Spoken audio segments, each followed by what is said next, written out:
آفتاب میمن کی بیٹی آدھی رات کو گھر سے بھاگ رہی تھی کہ اس کے باپ نے دیکھ لیا۔ باپ نے اگلے ہی دن اپنی بیٹی کی شادی ایک ٹرک ڈرائیور سے کر دی۔ ٹرک ڈرائیور فیکٹری کا سامان لاد کر جب کراچی سے اسلام آباد جاتا تو قندیل کو بھی اپنے ساتھ ہی لے جاتا، کیونکہ قندیل کے والد نے اسے اس بات کی تنبیہ کی تھی کہ اسے گھر سے بھاگنے کی عادت ہے، اگر اکیلا چھوڑ دیا تو یہ گھر سے بھاگ جائے گی، اس لیے اپنی بیوی کو اکیلا نہیں چھوڑنا۔ سفر کے دوران بھی وہ اسے اپنے ہی ساتھ رکھتا تھا۔ ایک دن سکھر کے قریب ایک ہوٹل پر چائے پینے کے لیے وہ ٹرک سے نیچے اترا۔ موقع دیکھتے ہی قندیل ٹرک سے اتری اور ساتھ میں کھڑے ایک گاڑی کی ڈگی میں گھس گئی، لیکن بدقسمتی سے گاڑی کی ڈگی میں پہلے ہی ایک بوری بند لاش پڑی تھی۔ لاش کی بدبو سے اس کا دم گھٹنے لگا، لیکن وہ باہر نہیں آ سکتی تھی۔ یہ ایک وکیل کی گاڑی تھی۔ وکیل صاحب اپنی گاڑی میں روڈ سے نیچے ایک جنگل کی طرف لے آیا کہ اس لاش کو ٹھکانے لگا سکے۔ جنگل کے درمیان پہنچ کر اس نے جیسے ہی گاڑی کی ڈگی کھولی تو حیران ہو گیا، کیونکہ سیٹھ آفتاب نے اپنی بیوی سے کہا کہ اپنی بیٹی کو سمجھاؤ، جبکہ تم جانتی ہو کہ میں اپنے فیصلے سے پیچھے نہیں ہٹ سکتا۔ شاکر کے ساتھ اس کی شادی دو خاندانوں کا ملاپ نہیں بلکہ دو بزنس مینز کے درمیان ایک سمجھوتا ہے، میں یہ موقع ہاتھ سے نہیں جانے دے سکتا۔ آفتاب کی بیوی سر جھکائے یہی کہہ رہی تھی کہ دیکھیے آپ کی بیٹی قندیل نے پتہ نہیں کہاں سے ایک ویڈیو دیکھ لی جس میں شاکر اپنے دوستوں کے ساتھ شراب پینے میں مصروف ہے۔ یہ لڑکوں اور لڑکیوں کا ایسا گروپ تھا جس میں وہ پاگلوں کی طرح ناچ رہے تھے، اپنے ہوش و حواس میں نہیں تھا، وہ شراب کے نشے میں دھت تھا۔ اس دن سے لے کر آج تک قندیل اس سے نفرت کرتی ہے، اور اس بات کا اظہار وہ آپ کے سامنے کئی بار کر چکی ہے۔ سیٹھ آفتاب نے چلا کر کہا کہ بڑے لوگوں کے یہ مشغلے ہیں، میں بھی نشہ کرتا تھا، کئی بار شراب بھی پی، لیکن تو مجھے چھوڑ کر کبھی نہ جا سکی کیونکہ میرے پاس پیسہ تھا۔ یہ پیسہ تمام عیبوں پر پردہ ڈال دیتا ہے۔ سمجھاؤ اپنی بیٹی کو، شاکر اپنے والدین کا اکلوتا بیٹا ہے اور سیف الدین کی ساری جائیداد کا وارث ہے، ہم تو اس کے مقابلے میں کچھ بھی نہیں۔ حالانکہ ہماری بھی 3 فیکٹریاں ہیں، کئی پلاٹس ہیں، لیکن جتنی زمین اور جائیداد ہماری ہے یہ تو سیف الدین کے ملازموں کی پراپرٹی کے برابر ہی ہے۔ میں تو حیران ہوں اور مجھے ابھی تک اس بات کا یقین نہیں آ رہا کہ سیف الدین نے اپنے بیٹے شاکر کے لیے قندیل کو پسند کیا ہے، اور یہ بیوقوف لڑکی جس میں عقل نام کی کوئی چیز بھی نہیں ایسے ہی انکار کر رہی ہے، بلا وجہ میرا دماغ خراب کر رہی ہے، اسے اچھی طرح سمجھا لو۔ قندیل کی ماں بیچاری بہت پریشان تھی، وہ اپنے شوہر اور بیٹی کے درمیان پھنس چکی تھی، اسے کچھ سمجھ نہیں آ رہا تھا کہ وہ کیا کرے۔ دل میں تو اس کے بھی یہی تھا کہ وہ بھی یہی چاہتی تھی کہ قندیل کی شاکر کے ساتھ کبھی شادی نہ ہو، مگر وہ اپنے شوہر کو بھی اچھی طرح جانتی تھی، جس کے ساتھ وہ اپنی زندگی کے 30 سال گزار چکی تھی۔ ان 30 سالوں میں وہ سمجھوتا کر رہی تھی اپنے شوہر کے ساتھ، حالانکہ اس کے شوہر کے کئی ایسی عادات تھیں جس پر اسے اعتراض تھا، لیکن وہ جانتی تھی کہ میں ایک بچی کی ماں ہوں، اگر سیٹھ آفتاب سے طلاق لے لوں تو اس معصوم بچی کی زندگی خراب ہو سکتی ہے، لہٰذا اس نے قندیل کی خاطر ہی اپنے شوہر کے ساتھ زندگی گزاری، اور یہی سمجھ رہا تھا کہ شمیلہ میرے ساتھ بہت خوش ہے۔ آج شمیلہ اپنی بیٹی کو سمجھا رہی تھی کہ بیٹی، تمہارا باپ جیسا کہتا ہے ویسا ہی کر لو، تم تو اپنے باپ سے اچھی طرح واقف ہو۔ قندیل نے ماں سے کہا کہ ماں جی، میں آوارہ شخص کے ساتھ شادی نہیں کر سکتی جس کی کئی لڑکیوں کے ساتھ افیئر، کسی لڑکی کے ساتھ رات گزارتا ہے تو کبھی کسی کے ساتھ عیاشی، کس قسم کا انسان ہے، اور میں ایسے شخص کے ساتھ بھلا کیسے زندگی گزار سکتی ہوں؟ میں تو ایک رات بھی اس کے ساتھ نہیں گزار سکتی، آپ پلیز ابا سے بات کیجئے۔ جمال اپنے والدین کو ہمارے گھر لے آنا چاہتا ہے، وہ ایک سلجھا ہوا لڑکا ہے، مانا کہ وہ ہماری طرح امیر نہیں، دولت مند نہیں، لیکن عزت دار لوگ ہیں، ان کا والد بھی ریٹائر پروفیسر تھا، پچھلے ماہ اس کے والد کا انتقال ہوا ہے، وہ اپنی ماں کے ساتھ رہتا ہے، چھوٹی سی فیملی ہے، میں وہاں خوش رہوں گی۔ شمیلہ جانتی تھی کہ اپنے شوہر کے ساتھ بات کرنے کا کوئی فائدہ نہیں، لیکن اپنی بیٹی قندیل کی خاطر ایک بار پھر اس نے اپنے شوہر سے بات کی اور اس کے کمرے میں آئی اور کہا، سنیے میری بات، قندیل کا کلاس فیلو جمال اپنے والدین کو ہمارے گھر بھیجنا چاہتا ہے۔ قندیل کے رشتے کے بارے میں بس اتنا سننا تھا کہ سیٹھ آفتاب آگ بگولا ہو گیا، غصے سے لال پیلا ہو چکا تھا۔ اپنی بیوی سے کہنے لگا کہ تمہیں میری بات کی سمجھ نہیں آتی؟ اگر اس کے ماں باپ ہمارے گھر میں آئے تو انہیں زندہ نہیں چھوڑوں گا اور جمال کو بھی زندہ گاڑ دوں گا۔ ہمارے ملازم بھی ان سے زیادہ دولت مند ہیں۔ تم چاہتی ہو کہ میں ایسے خاندان میں اپنی اکلوتی بیٹی کی شادی کروں؟ لوگ تو میرا مذاق اڑائیں گے، مجھ پر ہنسیں گے۔ شمیلہ نے شوہر سے کہا کہ آپ اپنی بیٹی کی خوشی بھی تو دیکھیے، پیسہ مال دولت یہ سب کچھ نہیں ہوتا۔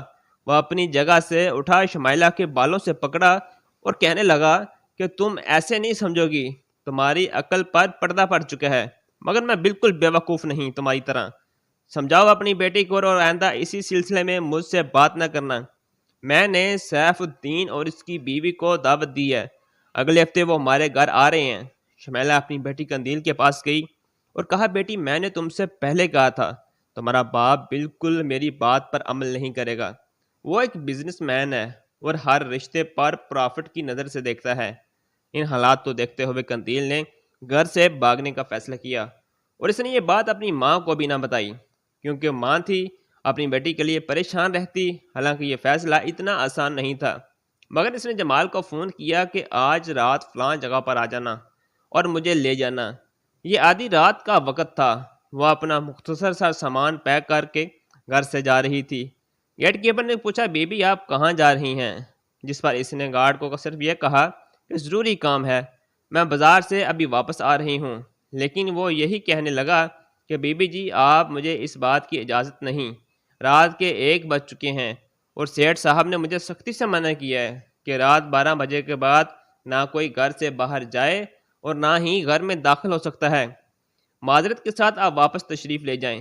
لیکن اس نے گیٹ کیپر سے یہی کہا کہ گیٹ کھولو ورنہ نوکری سے بھی فارغ ہو جاؤ گے، جو میں کہہ رہی ہوں ویسا ہی کرو۔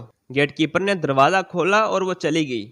بحث سن کر آفتاب کی آنکھ کھلی اور وہ گیٹ کیپر کے پاس آیا اور کہا کہ کیا ہوا ہے؟